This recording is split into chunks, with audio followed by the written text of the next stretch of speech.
திருவண்ணாமலை ஆலயத்திற்கு மிக முக்கியமான காலகட்டம்.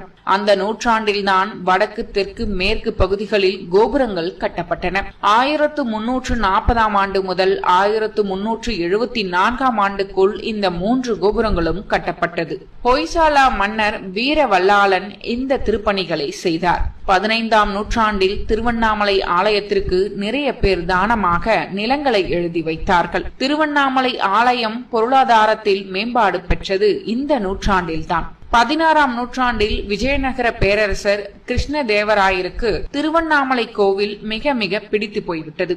திருவண்ணாமலை ஆலயத்தை மிக பெரிய ஆலயமாக மாற்றி அமைத்த பெருமைக்கு சொந்தக்காரர் இவர்தான்.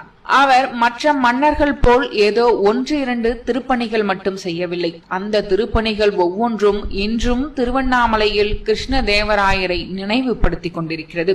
217 அடி உயரத்தில் கம்பீரமாக ஓங்கி உயர்ந்து நிற்கும் கிழக்கு ராஜகோபுரம், சிவகங்கை தீர்த்தகுளம், 1000 கால் மண்டபம், இந்திர விமானம், விநாயகர் தேர், திருமலை தேவி அம்மன், சமுத்திரம் என்ற நீர்நிலை, 7ஆம் திருநாள் மண்டபம், சன்னதியில் உள்ள 2 கதவுகள், வாயில் கால்களுக்கு தங்க முலாம் பூசியது, உண்ணாமலை அம்மன் ஆலய வாயில் கால்கள் கதவுக்கு தங்க முலாம் பூசியது, உண்ணாமலை அம்மன் சன்னதிக்கு முன் 6 அமுத கிணறு வெட்டியது, அண்ணாமலையாருக்கும் உண்ணாமலை அம்மனுக்கும் கிருஷ்ணராயன் என்ற பெயரில் பதக்கம் செய்து கொடுத்தது, நாகாபரணம், பொற்சிலை, வெள்ளி குடங்கள் ஆகியவை கிருஷ்ணதேவராயரின் முக்கிய திருப்பணிகளில் சில.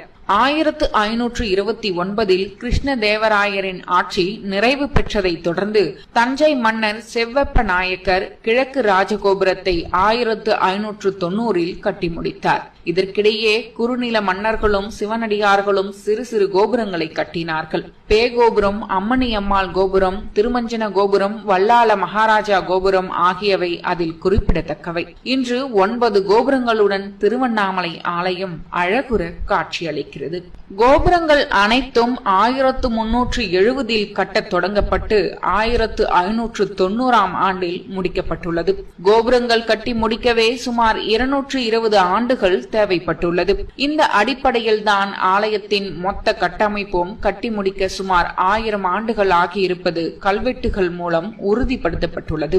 மன்னர்கள் மட்டுமல்ல, மகாராணிகள், இளவரசர்கள், இளவரசிகள், சிற்றரசர்கள், ஜமீன்தார்கள், பிரபுக்கள், அரசு பிரதிநிதிகள், சித்தர்களும் இந்த ஆலயத்தின் திருப்பணிகளில் முக்கிய பங்கு வகித்துள்ளனர். சோழ, பாண்டிய, பல்லவ, ஒய்சால, சம்புவராய, விஜயநகர, தஞ்சை மன்னர்கள் போட்டி போட்டு செய்த திருப்பணிகள்தான் திருவண்ணாமலை தலத்தை நோக்கி மக்கள் அலை அலையாய் வர உதவி செய்தது.